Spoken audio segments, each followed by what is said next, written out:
கிறிஸ்து இயேசுவுக்குள் மிகவும் பிரியமான தேவனுடைய பிள்ளைகளே, இங்கே ஒரு ஜேசிபி இயந்திரத்தை நாம் பார்க்கிறோம். அதை இயக்குகிற அந்த டிரைவர் எவ்வளவு கடினத்தோடு அதை இயக்குகிறார். தன்னுடைய உயிருக்கு உத்தரவாதமின்றி இந்த பணியை செய்கிறார். இந்த ஜேசிபி இயந்திரத்தை குறித்து நான் பல நாள் சிந்தித்தது உண்டு. எனது சிந்தனையை இன்று உங்களோடு பகிர்ந்து கொள்கிறேன். இந்த ஜேசிபி இயந்திரம் பார்ப்பதற்கு சற்று அழகாக இருந்தாலும் இப்பொழுது இருக்கிற நவீன கவர்ச்சிகரமான அந்த வாகனத்தை போல அல்ல. இது தனது பணியை முடித்து வரும்பொழுது சாக்கடை நிறைந்ததாகவும் அசிங்கமுள்ளதாகவும் மண்ணாகவும் சேராகவும் பார்ப்பதற்கு விருப்பமில்லாததாக அது காட்சியளிக்கிறது. காரணம், அது சாக்கடையான இடத்திற்கு செல்லுகிறது, அதை சுத்தம் செய்கிறது, கரடுமுரடான இடத்தை சமமாக்கி அதிலே வீடு கட்டும்படியாக அது உதவி செய்கிறது. அது மட்டுமல்ல, மோசமான இடங்களை சமமாக்கி மக்கள் பயன்பாட்டிற்கு சாலை வசதி செய்து தர அது உதவுகிறது. அது மட்டுமல்ல, மோசமான நீரோடைகளை சாக்கடைகளை தூர்வாரி மக்கள் பயன்பாட்டிற்கு நல்ல தண்ணீரை நமக்கு தருகிறது. இன்னும் நாளை தினத்தில் தொடர்ந்து இதை குறித்து நாம் வாசிக்கலாம்.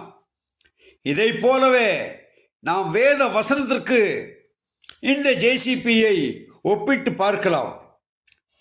இதற்கு பார்ப்பதற்கு பெரிய உருவம், அழகில்லை, சௌந்தரியமில்லை. நான் எதை குறித்து வாசிக்கிறேன் என்பது உங்களுக்கு தெரியும். உங்களுக்கு ஏசாயா தீர்க்கதரிசி புஸ்தகம் 53ஆம் அதிகாரம் 2ஆம் வசனம், 2ஆம் பிரிவு 3ஆம் வசனம். இதை தொடர்ந்து நாம் வாசிக்கலாம்.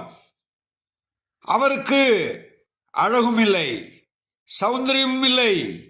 அவரை பார்க்கும்போது நாம் அவரை விரும்பத்தக்க ரூபம் அவருக்கு இல்லாதிருந்தது. அவர் அசட்டை பண்ணப்பட்டவரும் மனுஷரால் புறக்கணிக்கப்பட்டவரும் துக்கம் நிறைந்தவரும் பாடு அனுபவித்தருமாயிருந்தார். அவரை விட்டு நம்முடைய முகங்களை மறித்து கொண்டோம். அவர் அசட்டை பண்ணப்பட்டிருந்தார், அவரை எண்ணாமல் போனோம்.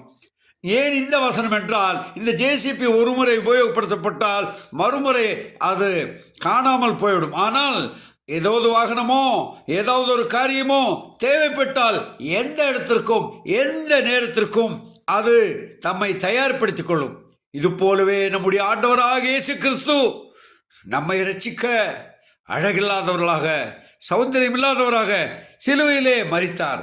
சாக்கடை போன்ற பாவங்களிலே உழன்ற நம்மை அவர் ரட்சித்திருக்கிறார். நம்முடைய பாவங்கள் செவ்வையில் இருந்தாலும் அதை பஞ்சை போல் வெண்மையாக மாற்றுவார். நம்முடைய பாவங்களை நாம் அறிக்கையிட்டால் நம்முடைய பாவங்களை மன்னித்து நம்முடைய அநியாயத்தை நீக்கி சுத்திகரிக்க அவர் உண்மையுள்ளவர். இயேசு கிறிஸ்துவின் ரத்தம் சகல பாவங்களை நீக்கி நம்மை சுத்திகரிக்கும். அது மாத்திரமல்ல, எந்த இடத்திற்கும் செல்லும். அதை போலவே எந்த மனிதனையும் அவர் பிரகாசிப்பிக்கிற மெய்யான ஒளியாக இருக்கிறார். அருமையான தேவனுடைய பிள்ளைகளே, நாம் அப்படிப்பட்டவர்களாக இருந்தோம். அக்கிரமத்தினாலும் பாவத்தினாலும் மரித்தவர்களாக இருந்தோம். நம்மை ஆண்டவராக இயேசு கிறிஸ்து உயிர்ப்பித்தார். அது போலவே இந்த ஜேசிபி இயந்திரம் அது எவ்வளவு வலிமையாக இருக்கிறது. ஆனால் அதை யாரும் அதிகமாக விரும்ப மாட்டார்கள். உபயோகப்படுத்தும் பொழுது அதை இல்லாமல் உபயோகப்படுத்த முடியாது.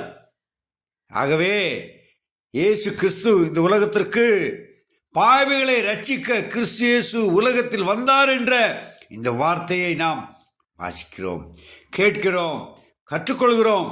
எத்தனை பேர் அந்த ஆண்டவராக இயேசு கிறிஸ்து நம்மை இப்படிப்பட்ட சாக்கடை நிறைந்த இந்த உலகத்திலிருந்து நம்மை சுத்திகரித்து ஒரு சுத்தமான தண்ணீராக மாற்றியிருக்கிறார்.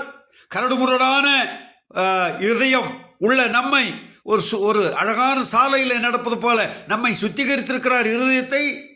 இவையெல்லாம் நாம் உணர்ந்தவர்களாக, ஆண்டவரே, இப்படிப்பட்ட மோசமான இருதயம் எல்லாவற்றை பார்க்கிறோம், மனித இருதயமே திருக்குள்ளதும் கேடுள்ளதுமான என்னை நீர் சுத்திகரித்தீரே, உம்மை துதிக்கிறேன், உம்மை ஸ்தோத்திரிக்கிறேன் என்று சொல்லி நாம் தேவனுக்கு நன்றி செலுத்துவோம். நாளை தினத்தில் இந்த பணியை, அவர் செய்த பணியை யாருக்கு அவர் ஒப்பு கொடுத்திருக்கிறார், அவர்கள் யார், அவர்கள் எப்படி புறக்கணிக்கப்படுகிறார்கள் என்பதை குறித்து நாம் தியானிப்போம். தேவன் தாமே இந்த விசேஷித்த செய்தியின் மூலமாக உங்களை ஆசீர்வதித்து காப்பாராக. ஆமேன்.